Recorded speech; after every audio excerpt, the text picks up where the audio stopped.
అమలాపురం మాజీ ఎంపీ హర్ష్ కుమార్ గారిని పోలీసులు ఇప్పుడే అరెస్ట్ చేశారని వాళ్ళ అబ్బాయి చెప్పడం జరిగింది.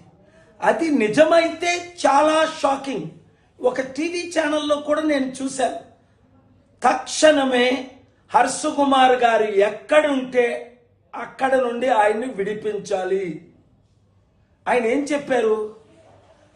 ఈస్టర్, గుడ్ ఫ్రైడే సీజన్లో పాస్టర్ ప్రవీణ్ పగడాల గారి ఆత్మశాంతి కొరకు మా రిసార్ట్ పక్కన ఎక్కడైతే ఆయన డెడ్ బాడీ దొరికిందో అక్కడికి మీరు రండి, సాయంత్రం క్యాండిల్ లైట్ వెలిగిద్దాం.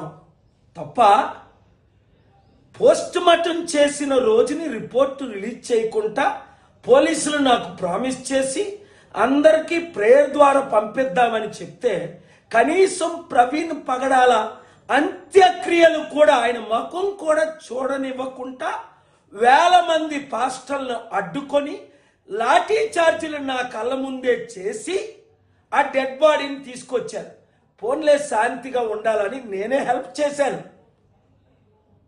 పోనీ ఇప్పుడు క్యాండిల్ లైట్ కూడా వెలిగించకూడదు. ఇప్పుడు చూడండి, తెలంగాణ పోలీసులు ఎంత గౌరవంగా ఈరోజు నేను పటాన్ చెరువులో మీటింగ్ పెడితే ర్యాలీ 1200 మోటార్ బైక్స్, కొన్ని వందల కార్లతో వేల మంది జనం వస్తే 2 గంటలు అక్కడ పిన్ డ్రాప్ సైలెన్స్ శాంతి మెసేజ్ వినడానికి అందరూ తరలి వచ్చారు. పోలీసులు అద్భుతమైన పని చేసినందుకు వారిని నేను దీవించి వచ్చాను. ఏమైంది ఆంధ్రప్రదేశ్ పోలీసులకి? ఇది చంద్రబాబు నాయుడు గారి కుట్ర, అక్కడ లోకల్ ఎస్పీ ఐజీ కుట్ర, డీజీపీ కుట్ర. ఆల్రెడీ ఆంధ్రప్రదేశ్ హైకోర్టు మీకు నోటీసులు పంపింది. ఇది హత్య అని హర్ష్ కుమార్ గారు లాంటి వారు 100 మంది చెప్తుంటే, వేల మంది చెప్తుంటే, కోట్ల మంది బయటకు వస్తే ఇది మీరు యాక్సిడెంట్ అని రుజువు చేసి ఏదో కింద మీద వేసి ట్రై చేశారు. నేను మాట్లాడిన పోస్ట్ మార్టం స్టాఫ్తో, ఒక పోలీస్ ఆఫీసర్తో, అందుకే సిబిఐ ఎంక్వైరీ ఇవ్వండి, ఇది హత్య అని నాతో అంటున్నారు. ఈ యాంగిల్లో మీరు ఇన్వెస్టిగేట్ చేయమంటే నోర్లు మూయించడం ఆర్టికల్ 19 వయలేషన్ కాదా? స్వేచ్ఛను మీరు తీసేస్తారా?